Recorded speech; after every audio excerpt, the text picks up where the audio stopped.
A continuación, Economía en 3D.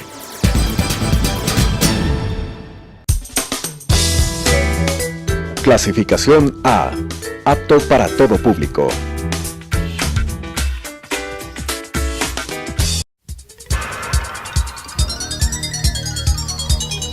Las opiniones vertidas en este espacio por la producción y dirección del programa son de exclusiva responsabilidad de sus autores y de quienes intervienen en ellos.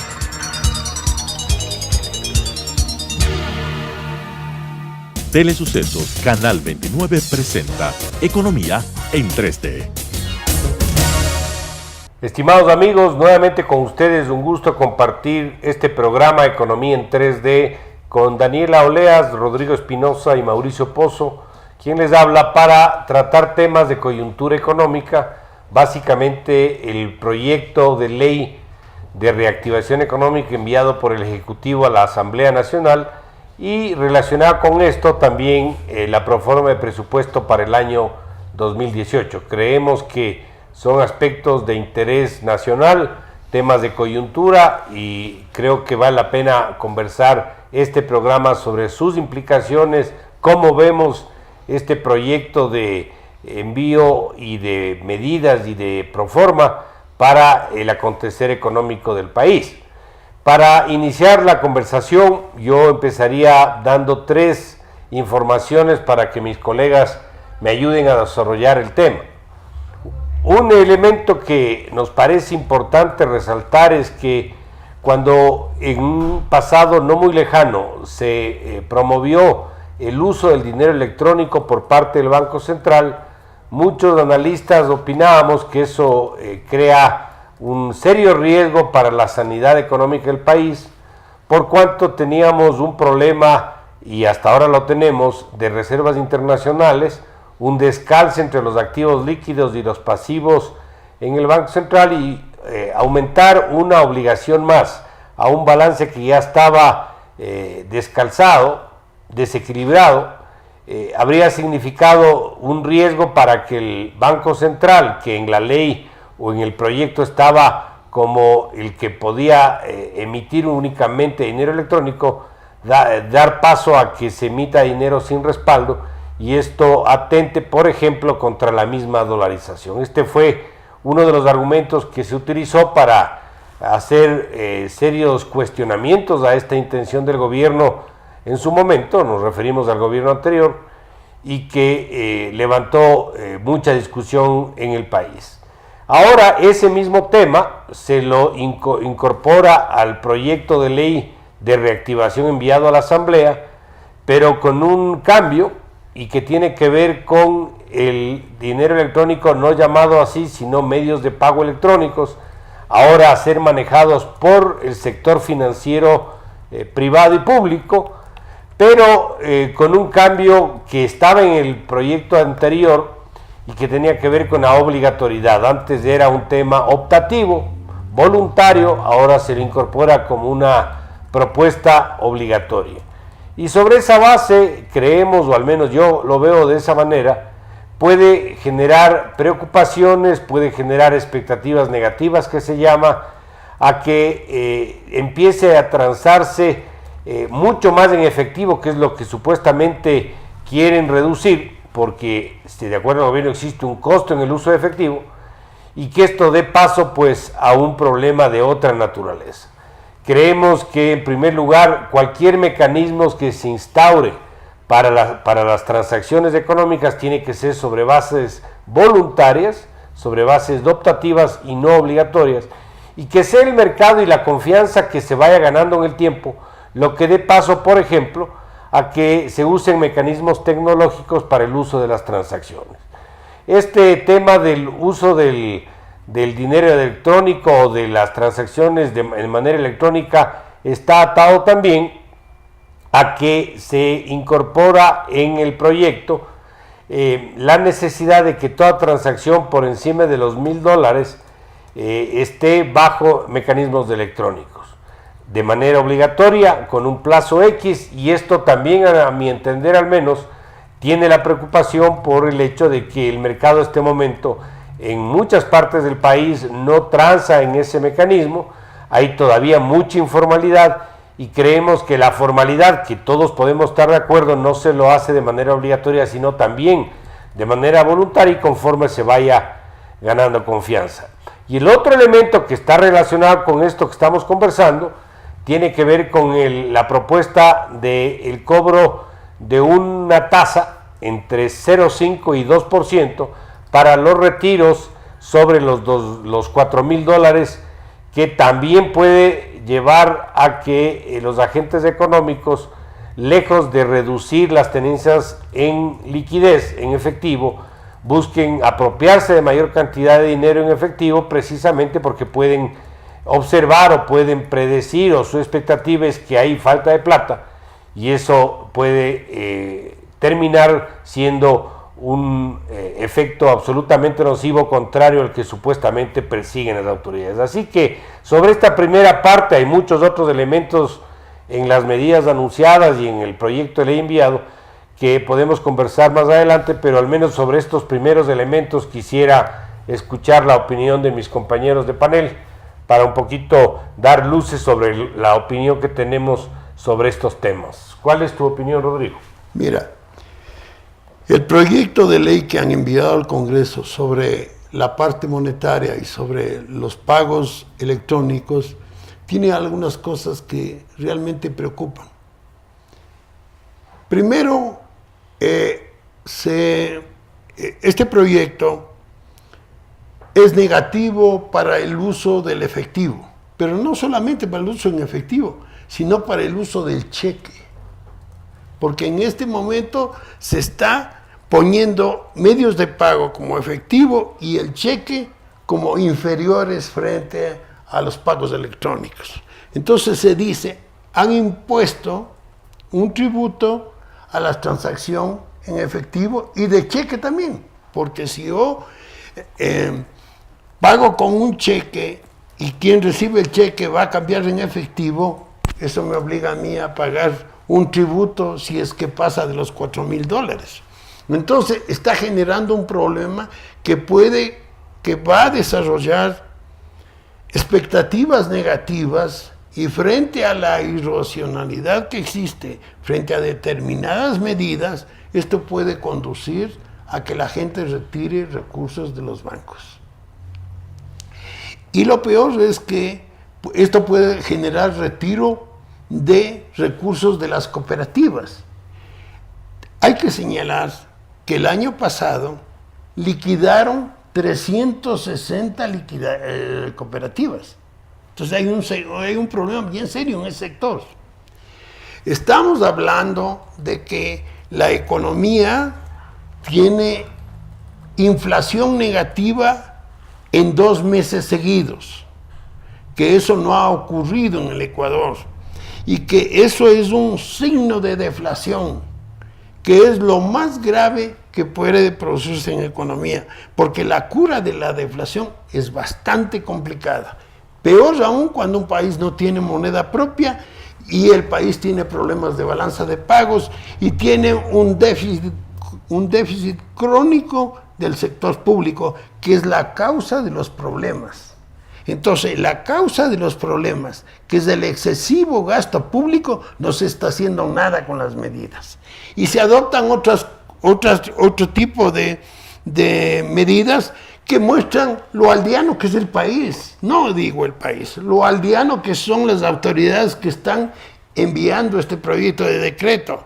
Porque, por ejemplo, se señala que las instituciones financieras, sean bancos, cooperativas, compañías de seguros, los recursos que tienen en el exterior tienen que pagar un impuesto del 1%. Aldeano digo yo, porque creen que el Ecuador es una isla y que el mundo no va a responder a este tipo de medidas. ¿Qué pasaría si Colombia, si Perú, si los Estados Unidos, si los otros países también impusieran un tributo a sus ciudadanos cuando mantengan depósitos en el extranjero, en el Ecuador? Entonces, eso es realmente preocupante. Otra cuestión que es gravísimo y que nace de esta aldea, digo yo, es cuando se decide que, por ejemplo, en las compañías, los socios de las compañías son responsables para el SRI si hay problemas de su firma.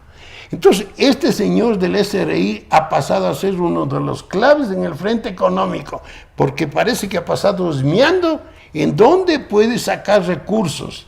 Ya, por ejemplo, a los jubilados que les devolvían una parte del pago del IVA con un monto pequeño, mínimo, fue reduciéndoles los motivos para el pago de IVA. Entonces, ya se redujo a un montón de posibilidades de rebajo. Y ahora está haciendo que personas que tienen un nivel de ingreso de $3,000 tengan que pagar más impuestos, y las deducciones que uno tiene en el pago de impuestos en relación a los hijos hace que uno pueda tener deducciones mucho más reducidas y generan un cambio importante. Este tipo de medidas son de aldeanos, no son de profesores, no son de académicos, como deberían ser las autoridades económicas. Y sí, da una lástima que este grupo de gente que trabajó con el gobierno de Correa y que demostró en ese gobierno que la economía estuvo muy mal manejada, porque a pesar de tener recursos ingentes, han creado que la pobreza en los últimos años en el Ecuador aumente la pobreza. Entonces, ese es el resultado de estas medidas. La deflación también es resultado de las medidas. Entonces, este grupo económico que manejó el gobierno de Correa, el presidente Moreno, no se da cuenta de que son totalmente negativos y que pueden generarle serios problemas. Mira, la deflación no se corrige en un mes, en 2 meses, en 3 meses, o con medidas cualesquiera eficientes que se adopten, sino que se van a necesitar años para corregir la deflación. Eso va a generar una pérdida política. Y es importante que la economía al menos apoye con medidas eficientes a fin de eliminar desperdicios. El problema es un problema fiscal, oye, hay que bajar los gastos. Ahí está el problema. Y esta medida no hace nada por bajar los gastos. Todo lo contrario. Y vamos a enfrentar problemas serios de ingresos por parte del gobierno, porque cada mes, pasando un mes, está tratando de conseguir recursos del exterior, de préstamos externos, incrementando la deuda que para el presidente de la República era gravísimo. Él está agravando mucho más y no se está solucionando el problema, que es la raíz, la causa de todo esto, que es el excesivo gasto público. Bueno, creo que ha sido muy elocuente lo manifestado por Rodrigo. ¿Cuál es tu posición en este tema, Daniela? En relación al dinero electrónico, el gobierno de Correa impulsó este tema y no caló en la gente. ¿Por qué? Porque la gente tenía mucho miedo de que se pierda la dolarización. Yo sí creo que si hay algo a lo que la gente teme, sinceramente, es que el país deje de estar dolarizado. Entonces, frente a esa posibilidad con el dinero electrónico, la gente decidió no utilizar eso. ¿Qué es lo que pasa ahora? Ahora el gobierno dice, ya no vamos a hacer a través del Banco Central, sino a través de la banca pública, privada, las cooperativas. Pero lo que parece además es que necesita tantos recursos que busca, como dice Rodrigo, en cualquier sitio para sacar un poquito de plata a través de impuestos. ¿Cuál es el mensaje que está dando? El mensaje es, no tenemos recursos y estamos buscando de donde sea. Es como cuando uno raspa la olla, ¿no es cierto? Buscar de donde se pueda. Y claro, el problema también radica en que es muy difícil que las personas crean que las cosas cambian cuando se mantiene a las mismas personas tomando las mismas decisiones. Es lo que se llama en política pública, muy difícilmente se puede creer en un cambio de política si no hay un cambio en las personas que toman esas decisiones. Y si mantenemos el mismo equipo económico, aunque ellos digan que están haciendo totalmente otra cosa, no se puede creer en que exista un cambio de política con el mismo equipo que hace lo mismo, porque tiene las mismas creencias y porque al final los mensajes que están dando es, estamos buscando recursos de donde no existen para mantener un gasto que sigue siendo demasiado alto y que no queda claro que exista una política de optimización del gasto y de calidad del gasto, porque esas medidas no se están dando y esas señales tampoco se están dando. Entonces, lo único que estamos buscando es recursos donde no hay, sin hacer un cambio en lo que se estaba esperando, que es mejorar el gasto público. Yo creo que si uno analiza cuál es o cuál debería ser el rol de una autoridad pública, pienso yo que el rol tiene que ser el de proponer resoluciones. ¿Y cuáles son los problemas que estamos conversando? Rodrigo lo ha mencionado, lo hemos dicho muchas veces, hay un problema de tamaño de gasto, que no se están tomando las decisiones y que lleva a que el Estado empiece a buscar recursos de donde sea. Que plata por retirar 4.000, que estos recursos que no hay, entonces que se trance en dinero electrónico, que los aranceles más arriba porque falta plata para el sector fiscal. Es decir, una serie de decisiones que van contrarios al tema central, que es buscar decisiones que nos permita unas finanzas públicas mucho más viables y mucho más sostenibles. Ahora bien, ¿qué es lo que pasa cuando uno maneja temas monetarios y financieros? Las expectativas yo creo que cumplen un rol mucho más relevante, si vale la palabra, que en otros ámbitos de la política económica. Un mal mensaje puede ser catastrófico, puede ser muy mal recibido y por lo tanto el efecto de los ciudadanos puede ser absolutamente contrario. Y además hay unos temas de fondo que a mí sí me preocupan. Se está dando con mucha fuerza desde el inicio del gobierno el mensaje, o sea, tratado de dar el mensaje, que el sector privado es importante, que el emprendimiento es importante, que las microempresas aglutinan a muchos actores y que es bueno que éstas reciban beneficios del Estado.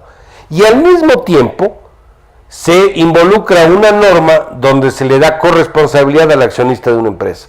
¿Cuál es finalmente el resultado de ese anuncio por un lado y de esa medida por otro? Que el impacto positivo nunca va a llegar. ¿Quién se va a meter a ser accionista de una empresa si va a ser copartícipe de los problemas que se puedan presentar en el futuro cuando ese accionista, pequeño o grande, no tiene en la práctica ninguna posibilidad de afectar el día a día de la administración de la empresa? Entonces, aquí sí me parece a ratos que o hay un desconocimiento de cómo funciona el mercado y las cosas, o cómo funciona el sector privado en general, o simplemente hasta tendería a pensar que quieren un programa que no funcione, porque ya me cuesta trabajo poder asimilar el que hayan decisiones tan contradictorias sobre varios temas. Pero bueno, se nos agotó esta primera parte del programa, vamos a entrar en una pausa, continuamos inmediatamente. Enseguida volvemos, Economía en 3D.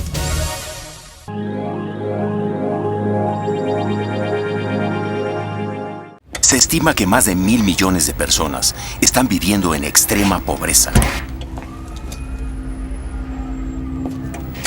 sin tener los niveles básicos de comida, agua. Casi la mitad de la población mundial gana menos de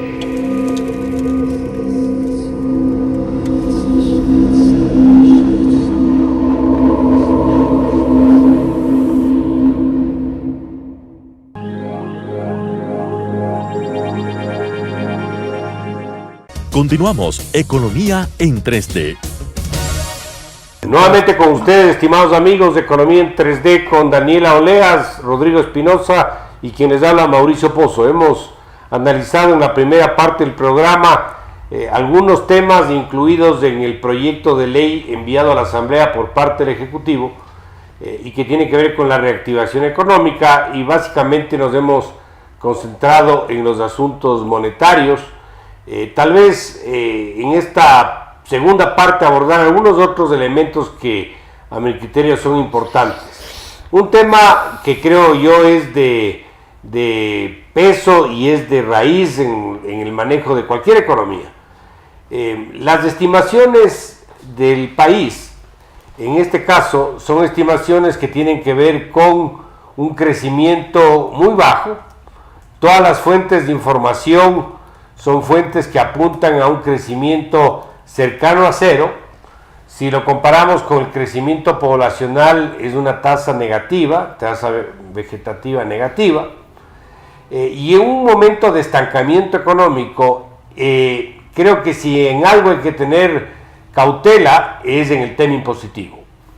Estamos en un momento de estancamiento, no se ve que haya una línea de recuperación económica próxima y por lo tanto cualquier decisión en el ámbito tributario debería estar sustentada o en la eliminación de ciertos tributos o en la ampliación de la base tal vez, o eventualmente en la eliminación o reducción de otros, pero no en el aumento de impuestos. Y hemos visto que en una coyuntura de estancamiento, unido esto a un problema de deflación, un problema de inflación negativa, se empiezan a dar decisiones que tienen que ver con un aumento, en un caso por ejemplo del impuesto a la renta para empresas medianas y grandes, del 22 al 25, pero también medidas de decisiones impositivas en el campo arancelario. Esto en la práctica va a significar un impacto que no va en la línea de la recuperación económica, en primer lugar porque las importaciones son un elemento del crecimiento.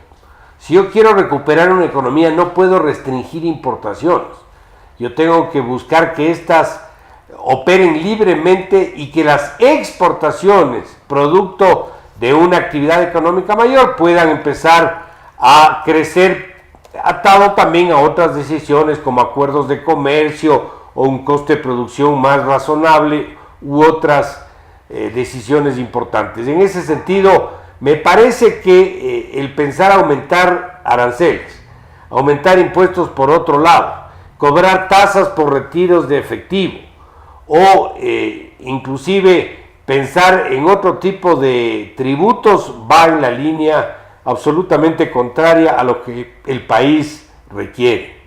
Aquí obviamente sí quisiera mencionar el que en el pasado, y que lamentablemente los actores del equipo económico fueron parte de ese pasado en el gobierno anterior, sostenían que en un momento de estancamiento lo importante es que el Estado gaste para que la economía se reactive, haciendo alusión, por ejemplo, al pensamiento keynesiano de un economista de prestigio del siglo pasado, John Maynard Keynes, que sostenía el rol del Estado en la recuperación de los países.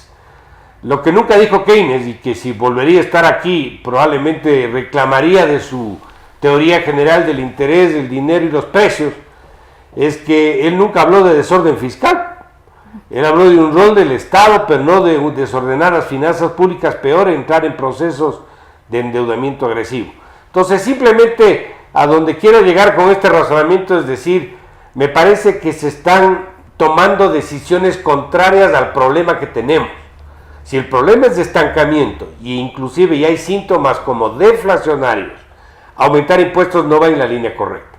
Y además, políticamente, yo le veo bien complicado que los partidos políticos o los movimientos políticos de oposición al gobierno anterior que han estado apoyándole al actual gobierno vayan a promover un apoyo para aprobar una reforma tributaria o de ley en este caso que aumente cierto tipo de impuestos. Eso desde el punto de vista político también va a tener su repercusión. Entonces, dicho esto, quisiera cerrar esta argumentación mía diciendo siempre se dijo que se requería una reforma tributaria al inicio de la gestión y que esta no se la tope durante los siguientes 4 años, pero obviamente estamos asumiendo que esa reforma sea en la línea correcta. En este caso vemos que la reforma no va en la línea correcta y va a generar más problemas que beneficios. Y termino con algo adicional. Por ejemplo, gravarle con el impuesto a la renta a la 13ª remuneración y el tema de las deducciones para los salarios por encima y por debajo de los $3,000, para que aquellos que tienen más cargas tengan más deducción y los que menos cargas tengan menos deducciones, es también contrario a la doctrina tributaria internacional. Por un lado, porque va contrario al principio de generalizar, no generalizar, sino dar un tratamiento generalizado y paritario a todos. Y segundo, porque el rendimiento de la reforma es marginal. Hasta donde yo conozco, el valor que se podría recaudar por estas decisiones creo que va alrededor de los 50 millones de dólares, con un presupuesto que va a ser cercano en déficit a los 7 mil millones. Entonces creo que no se está tratando el tema tributario de este proyecto en la línea y en la dirección correcta, y tampoco en la profundidad que se lo debe adoptar. Ese es un poco mi comentario sobre este tema del proyecto. No sé cuál sea el tuyo. Mira, Rodrigo. de lo que estás hablando al último, de la reducción de las deducciones. Si estamos hablando de que uno de los problemas serios es la presencia de la deflación, y que lo que hay que hacer para tratar de salir de la deflación es aumentar la demanda, lo lógico es que piensen que las deducciones debieron ampliarse. Y no al revés. O sea, y no al revés, no lo quisieron. No lo quisieron estos aldeanos, digo yo. Porque la economía, la academia te dice que cuando estás con este tipo de problemas, lo que hay que hacer es incrementar el consumo y no afectar a la clase media baja como se está haciendo. Se está afectando terriblemente. Y ponte a pensar que dice, todo el mundo tiene que tener ahora un mecanismo de pago electrónico. ¿Por qué no pensamos en aquellos productores del campo que venden cantidades pequeñas de productos? A ellos les van a depositar en una cuenta electrónica. Imagínate lo que significa para ellos que les depositen, si están en el campo, que les depositen en una cooperativa o banco que esté lejos de ellos. El problema que tienen, tendrán que ser expertos o decirle a sus hijos que son más hábiles para que manejen el teléfono, para que puedan usar sus recursos. Es terrible, oye, terrible lo que están haciendo. No, la cuestión de la inclusión financiera requiere de capacitación a estos grupos. Y lo que decía yo hace un momento que quebraron como 360 cooperativas. Y en estas medidas están permitiendo que la superintendencia de instituciones financieras populares permita que la transparencia de información llegue después de 3 años o 6 años. O sea, quien tiene depósitos en estas instituciones no van a tener información para conocer exactamente cuál es la situación de estas cooperativas que están quebrando. Entonces, mira, hay un sinnúmero de cuestiones. Si uno comienza a analizar, uno se asusta de ver cada cosa que están diciendo, ¿no? Porque por cuestiones positivas no hay nada. No hay nada de cuestiones positivas, ¿no? Entonces, realmente llama la atención cómo el presidente de la República pudo firmar estas cosas, cómo les aprobó, qué es lo que todos los gremios que participaron en estas reuniones están reclamando, airadamente están reclamando sobre las medidas. Y el señor director de aduanas ya tomó la decisión de que a partir del día lunes, hoy día, tenía que pagarse los 10 centavos y está pensando ya en subir los aranceles. Este señor, a mí me da vergüenza, porque si el país le mandó al ministro Campana que recorre el mundo para abrir mercados, el Ecuador está haciendo todo lo contrario, está subiendo las trabas a las importaciones, o sea, afectando a todo lo que fuimos a ver afuera. Entonces, no se dan cuenta de que así como se requiere que el gobierno reduzca los gastos, que fue el creador de la crisis económica del país, una de las salidas importantes es vender afuera. Entonces, no pueden poner estas trabas al comercio y adicionalmente al comercio internacional. Tomen en cuenta que el comercio es el segundo sector productivo más importante en la economía. Y estas trabas le están afectando al comercio. Gracias, Rodrigo. Daniela, ¿qué opinas sobre este tema? En realidad, una de las cosas que a mí me llama la atención es cuando presentaron la proforma, ellos tienen que justificar los supuestos. Y dentro de los supuestos, ellos tienen la justificación de por qué se maneja la deuda, cómo se está manejando. Ellos ponen dentro del equipo económico, el que propone la proforma, y dentro de los supuestos que utilizan varios documentos teóricos, académicos, para justificar el manejo de la deuda, y utilizan un documento del Banco Mundial. El Banco Mundial, lo que ellos dicen es, el documento que ellos utilizan es que el Banco Mundial hace la analogía entre sostenibilidad fiscal y solvencia, pero ellos hacen una interpretación de lo que quiere decir el documento, y la interpretación de ellos es que es la habilidad del gobierno para poder mantener los gastos sin un escenario explícito de cese de pagos, es decir, manejar las cosas como se pueda, si es que esto no afecta el cese de pagos. Esa es la interpretación, y con esa interpretación ellos hacen una definición, un concepto sencillo de sostenibilidad de las finanzas públicas. Y lo que dice es, una política fiscal es sostenible siempre que no exista la necesidad de realizar ajustes presentes o futuros al manejo de la misma para que se garantice el pago de servicio de la deuda soberana en tiempo y en forma. O sea que lo que estás diciendo vos más o menos da a entender como algo similar para que la gente entienda, es que el Ecuador quiere que el juego de vóley que se realice en tierra y con soga sea parte de los Juegos Olímpicos. Exacto. Lo que ellos dicen es, mientras nosotros logremos manejar, así, no importa, nos endeudamos, pagamos como podamos. Seguimos jugando el vóley. Así están justificando el manejo de la deuda, y así se mandó la proforma a la Asamblea.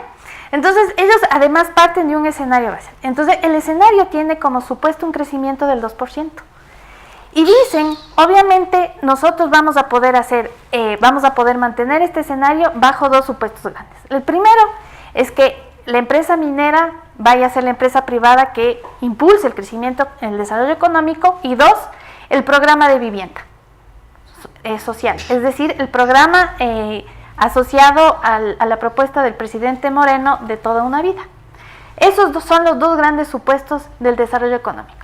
Paralelamente dice... Nada del sector privado. O sea, el sector privado va a tener que hacer estas dos cosas, es decir, la parte minera y la parte de la política de vivienda.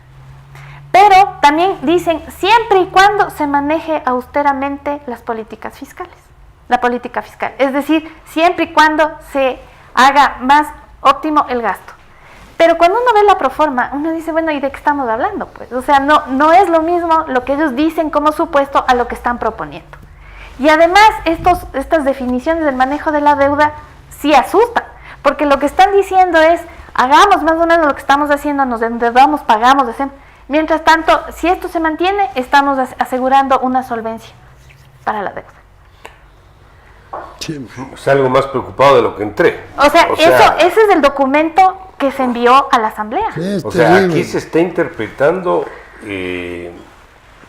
todo lo que no les cuadra y que les permita justificar las decisiones que se están adoptando. Y me preocupa porque esto no es decirle la verdad al país. Igual que en el tema del manejo de la deuda y del qué registras y qué no registras, y que la deuda consolidada y que la deuda agregada, y ahora con esta invención del agua tibia de lo que es sostenibilidad fiscal.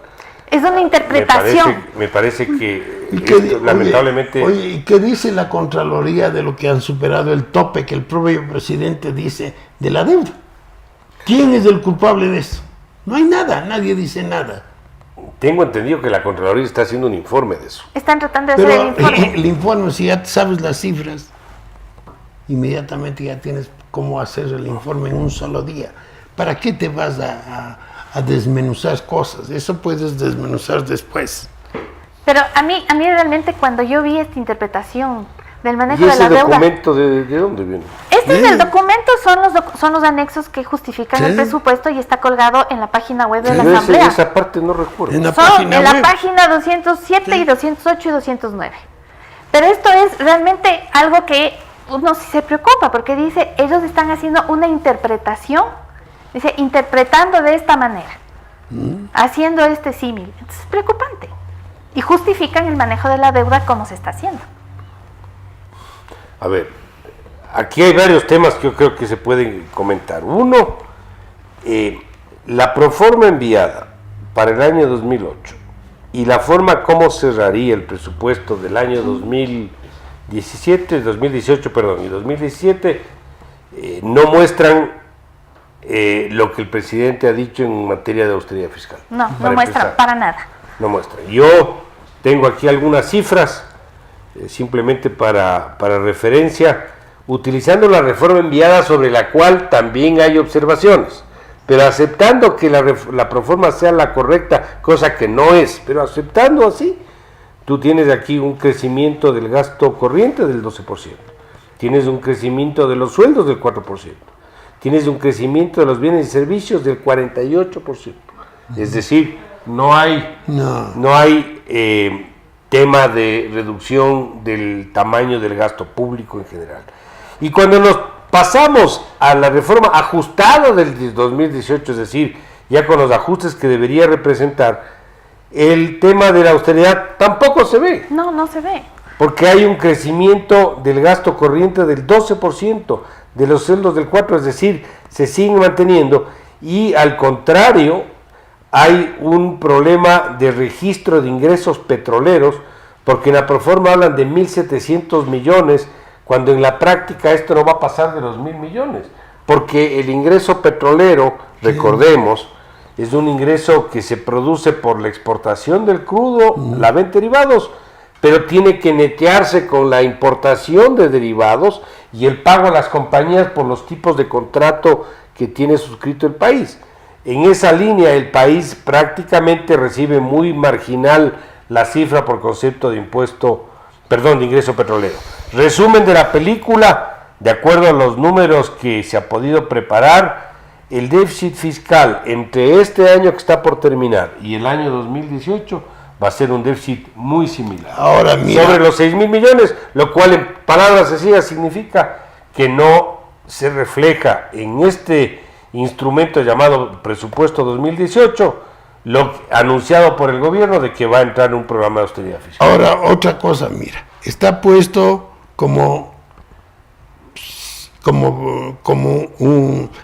se menciona que el Producto Interno Bruto el próximo año va a crecer en 2.3. Ajá, así ¿no?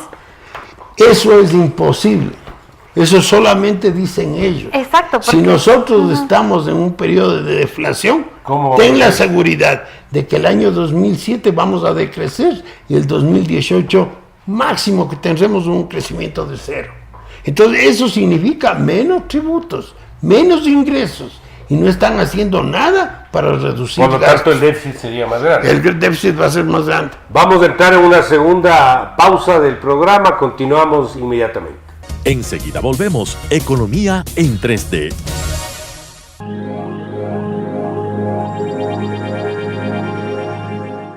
Por favor, acompaña a Leticia todo el tiempo. Ella es nueva y este es su primer día. Mami, no la puedes descuidar. Mami, es todo otra estará cosa, bien, de otra veras. cultura. Asegúrate de estar Muy con bien. ella todo el tiempo. Que Adiós, les vaya mami. bien y que se divierta. Ignora a mi mamá. Está nerviosa por todo esto. Creo que se preocupa más de la cuenta, ¿no crees? Y siempre hace lo mismo. Así que, ¿estás lista para entrar al horripilante castillo de los espantos? Y la verdad, en serio, es tan aburrido que no sé cómo se les ocurre que tengamos que venir aquí diario. ¿Y cuántas escuelas hay donde tú vives? Ni una.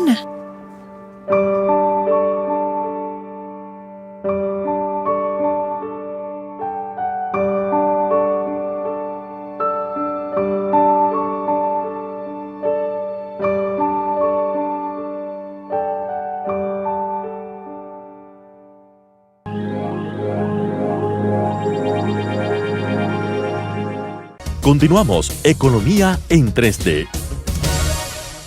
Muchas gracias nuevamente con ustedes, estimados amigos de Economía en 3D, con Daniela Oleas, Rodrigo Espinosa y Mauricio Pozo, comentando sobre el envío de la proforma de presupuesto del 2018, así como el proyecto de ley de reactivación económica. Estábamos conversando un poco sobre el presupuesto enviado y algunos supuestos de la elaboración de la proforma, como es el crecimiento económico. Como efectivamente mencionó Rodrigo Espinosa hace un minuto, efectivamente, si vale la palabra y repetir la misma, hay una estimación de crecimiento que no es compatible con la caída de precios que tenemos.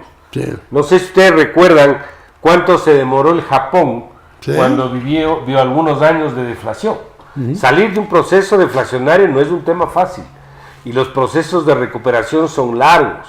Por lo tanto, si estamos entrando en un proceso deflacionario, pensar que vamos a crecer al 2 probablemente sobrealimenta ingresos que en la práctica no se van a producir. Me refiero básicamente al tema tributario. Y este es un tema que nos debe, al menos como yo lo veo, preocupar a todos. Y el otro elemento que quería mencionar es que desde el mes de mayo hasta el mes de noviembre de este año, el endeudamiento público del país ha crecido aproximadamente en 6.000 millones de dólares. Analizando un poco el perfil de pagos futuro. Oye, más que Correa, ¿no? En este periodo, claro. Sí, más que Correa. Claro, tienes un problema acumulado, pero no tienes el programa que estamos conversando tanto. Pero para que se entienda bien, del año 2020 al año 2024, tú tienes aproximadamente unos 8.000 millones entre capital e interés que tienes que pagar.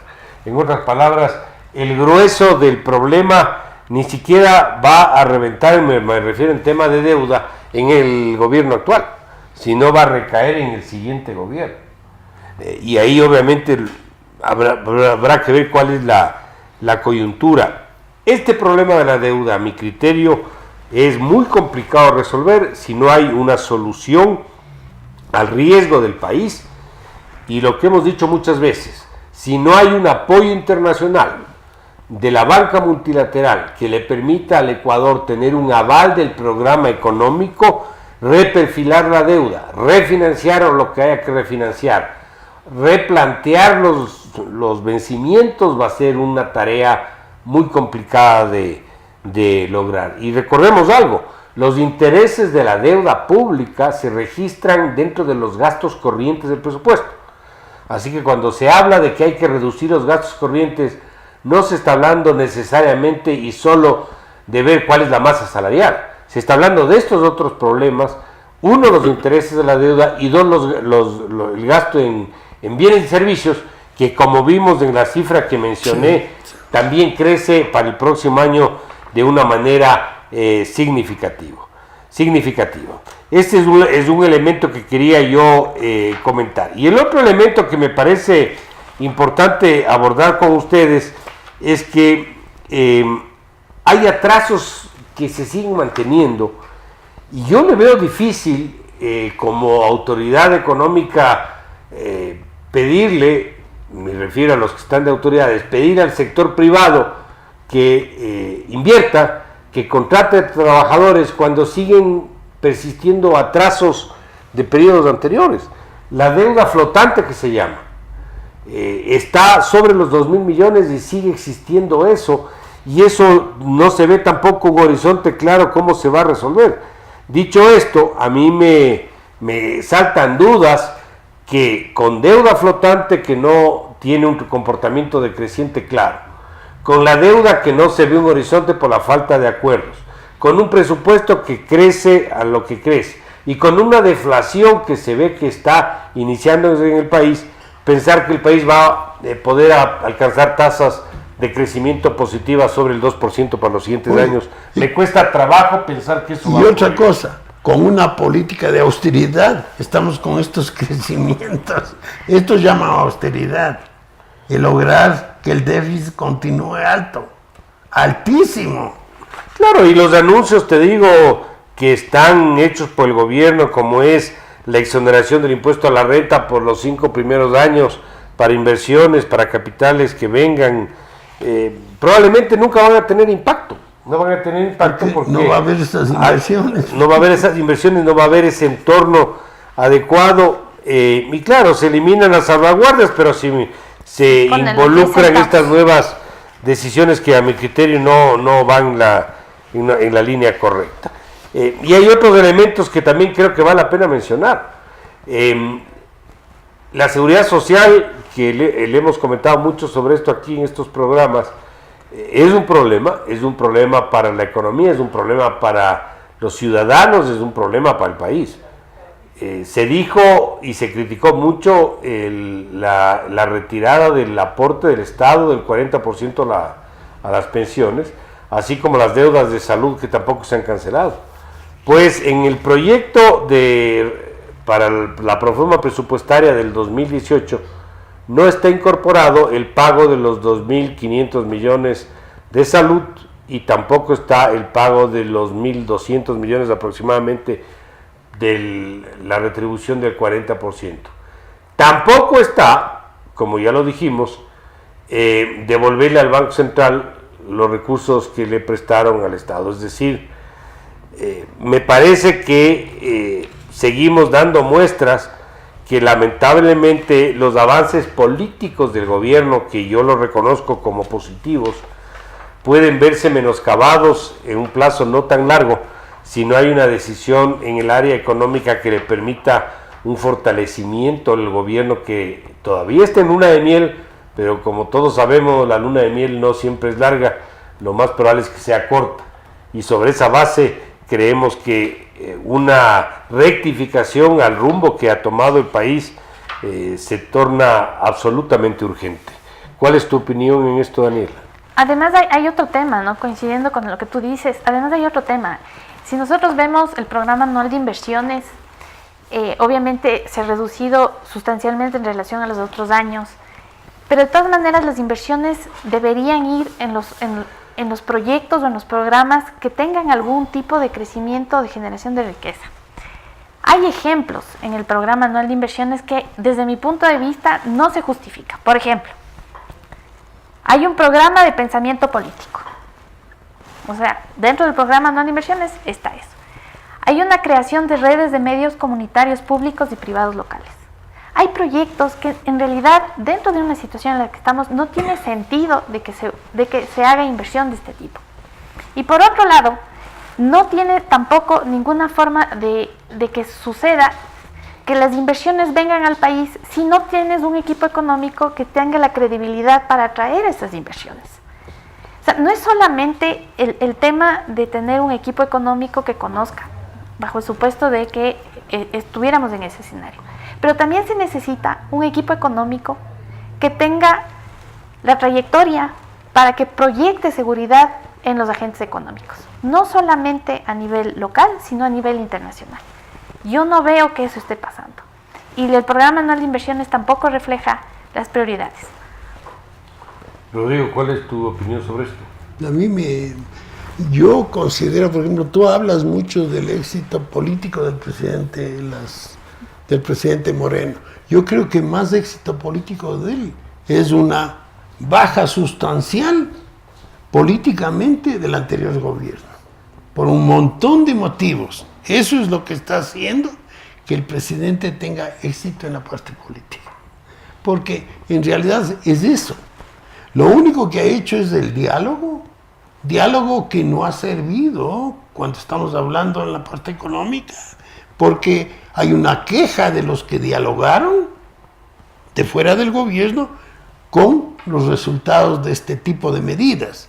Ha habido diálogo, sí, con los indígenas, con algunos sectores que fueron correístas antes, como los transportistas, los profesores, porque está dialogando con ellos, y con los trabajadores. Se nota que hay más libertad y que uno tiene más posibilidades de respirar. Pero ese éxito puede irse reduciendo terriblemente si no consigue él modificar la situación económica del país. Eso es lo que generó que el correísmo pierda peso, la situación económica. Y si él no corrige, Moreno también va a tener serios problemas. Bueno, aquí se ha comentado también el asunto de la consulta, en el sentido de que si le es si el resultado le es favorable al gobierno, como parecería que va a ser, esa será la instancia que va a permitir que aborden los temas económicos que no se han abordado. Pero sí me preocupo porque seguimos con el mismo mensaje y se sigue dilatando el proceso. A ratos, cuando los temas empiezan a acumularse, un mes o 2 meses resulta ser largo plazo. Sí. Y puede ser que en esos 2 meses haya un deterioro de la situación que le empiece a rebotar en la parte política también. Y que los precios sigan cayendo hoy.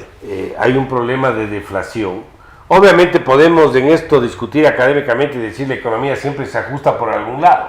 Capaz se va a ajustar por baja de precios, pero ¿eso qué significa? Un periodo recesivo mucho más largo. Eso significa menos producción. Menos producción. Y un problema de empleo. Menos empleo. Menos empleo. Menos empleo, menos producción. Eso Entonces, es lo que si significa. no se le da al sector privado el rol que le corresponde y no se le dan las seguridades, las reglas claras que se requiere, que se olviden que por más anexo de inversiones que hay en el presupuesto, uno no va a ver la plata, y segundo, así consigan la plata, la reactivación no se va a dar. Hay algunos trabajos, no sé últimamente cómo esté el número, pero hasta donde yo recuerdo, el impacto en la actividad económica de la inversión, del gasto público y del gasto privado, hace ver que así el gasto público se concentre mayoritariamente en gasto de capital. Si el gasto privado no reacciona, el impacto en crecimiento no llega, o al menos llega muy marginalmente. Y uno dice, hay ganadores y hay perdedores. No, uno de los ganadores con estas medidas son las tarjetas de crédito. Ellos sí, yo les aplaudo porque han logrado un gran beneficio. Pero además hay otro tema, Mauricio, también es lo que está detrás de esto es pensar que el sector privado, es pensar que los empresarios les ha ido tan bien y que ellos tienen que pagar la factura, porque eso también es el mensaje, o sea, sí, los que menos tienen pagan menos y los otros tienen que colaborar y contribuir. Pero también es cierto que con estas medidas no están apoyando a nadie. Y nadie tiene, o sea, y tampoco es cierto que les está yendo tan bien a los grandes empresarios. Porque pero si los las grandes tarjetas de crédito sí se van a beneficiar bastante. Claro, las tarjetas de crédito, pero la economía no solamente son tarjetas de crédito. No, yo lo que te digo y la es producción sí necesita apoyo y no pensar que todo tienen que pagar ellos, la factura tienen que pagar ellos. Y las tarjetas de crédito no te generan actividad económica. Hay un principio, a mi criterio equivocado, como yo al menos lo veo, que es que en el gobierno anterior se lo dijo 10 años y aquí también se está repitiendo de alguna manera, el que apoyen a los que más tienen para ayudar a los que menos tienen.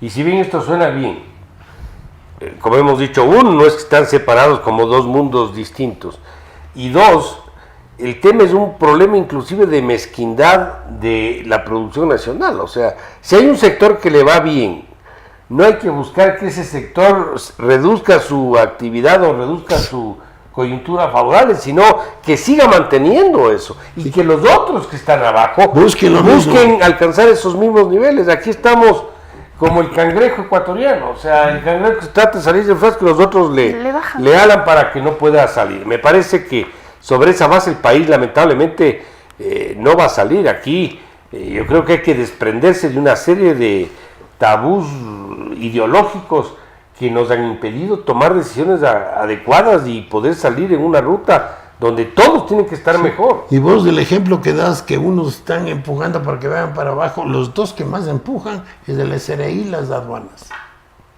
para que bajen. Pero si es por un tema fiscal, peor, porque claro, estamos entrando en un círculo absolutamente vicioso. Pero es para financiar el gasto público que no está siendo productivo. Y gasto público que ha demostrado que hay una gran cantidad de corrupción y de ineficiencia, marcada ineficiencia. Entonces esa ineficiencia que muestran las medidas de política económica, también muestran las obras públicas. Y hay otro tema que no hemos conversado, que creo que vale la pena mencionarlo, aunque sea rápidamente. ¿Qué va a pasar con los proyectos grandes del gobierno anterior? Me refiero, por ejemplo, a las hidroeléctricas. ¿Vamos a continuar con las 8 hidroeléctricas? ¿Va a continuar el gobierno manteniendo las 8 hidroeléctricas? ¿Va a terminar las 8 hidroeléctricas? ¿O tiene pensado concesionar algunas, entrar en un proyecto de alianza público-privada? No sabemos nada. Pero eso parecería ser que quedó en cero. Pero en el PAI, en el Programa Nacional de Inversiones, todos los proyectos tienen recursos, pocos marginales, pero todos tienen, incluyendo las universidades y Achay. Y la ciudad de la ciudad del conocimiento tiene 71 millones de dólares de inversión. Mira, y una cosa, si comparamos las medidas de estas medidas son iguales a la refinería del Pacífico, igualitas, son deficientes. Bueno, en ese sentido sí, yo esperaría, pero por ejemplo el tema de los proyectos pequeños, bueno, con pequeños entre comillas, me refiero al tema de Yachay, son temas que deberían empezar de alguna manera a armar un cronograma de descarte para que eso vaya generando menos presión de gasto público. Nosotros hemos repetido aquí varias veces algo que no me cansaré en insistir. Cuando las finanzas públicas no están bien manejadas, terminas con problemas en el sector externo, terminas con problemas en el sector monetario y terminas afectando la actividad económica. O sea, este no es una afición neoliberal, esto es una necesidad económica del país ordenar la casa, si no esto simplemente no va a funcionar. Bueno, mis queridos amigos, queremos agradecerles nuevamente su confianza de escucharnos, de observar un poco los criterios que hemos emitido. Ojalá este análisis les sea de utilidad para todos. Esperemos que haya una rectificación en el tema económico por parte del gobierno, porque eso es lo que el país necesita. Todavía tiene una coyuntura política favorable el presidente, esperemos que la sepa aprovechar y que empiecen a darse los cambios que el país requiere. Nuevamente agradecemos su tiempo, su confianza y estaremos con ustedes en una siguiente entrega. Muchas gracias. Economía en 3D. Las opiniones vertidas en este espacio por la producción y dirección del programa son de exclusiva responsabilidad de sus autores y de quienes intervienen en ellos.